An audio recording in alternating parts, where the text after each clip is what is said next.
In the first phase, England were starting with a short pass from the goal kick. England were in back three in the first phase. Kyle Walker and Harry Maguire were split alongside Derek Dyer.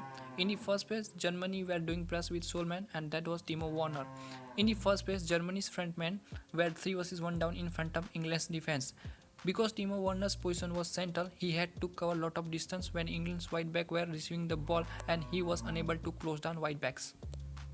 In the first place, England were using double pivots and they were Bellingham and Declan Rice. You can see here Germany's second line was of 3 players and Germany had a 3 versus 2 number advantage in the first phase. Germany's second line was compact in the first phase, so England's pivots were always under pressure from Germany's second line.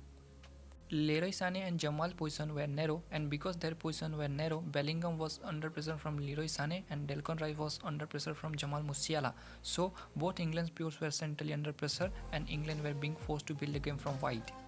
As we discussed, Germany's second line was of 3 players, so Germany could defend one-on-one to England pivot, and Germany was left with spare midfielder who was covering the wide zone. So when England was trying to build the game from wide, the wide midfielder was ready to close down England wing back.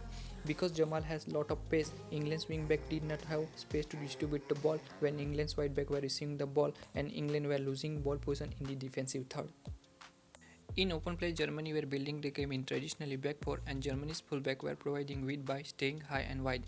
In open play, Germany were using sole pivot and that was Gundogan. You can see here when Germany were building the game, there were only 2 German players in the central zone, and you can see here how high and central England's front line and midfield were. Because England had number advantage in the central zone, the pivot Gundogan was always under pressure when centrally passes were played. In open play, England's attacking midfielder Saka and Mount were operating in the half space zone. With Germany's players in the center zone, Gundogan was forcing to close down England midfielder and open the right half space when the England's midfielder was bypassing Germany's second line. Because both England's wingback were pushing high in the final third, Germany's fullback was forced to close down England's wingback when the ball was in the wide zone. Because Germany's fullback was committed on England's wingback, the right half space was being opened for Bukayo Saka. Because now Germany's fullback had 2 versus 1 situation, so one of the 2 players could go behind the fullback.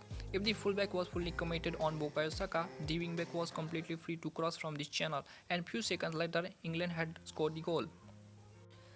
Germany were still in trouble even if they were using double pivots. Germany's midfield was 4 versus 2 down in deep midfield. Mount and Saka were narrow and too tight on pivots of Germany, so when Germany's pivots were receiving the ball, there was pressure from left and right hand side on Bukayo Saka and Mount.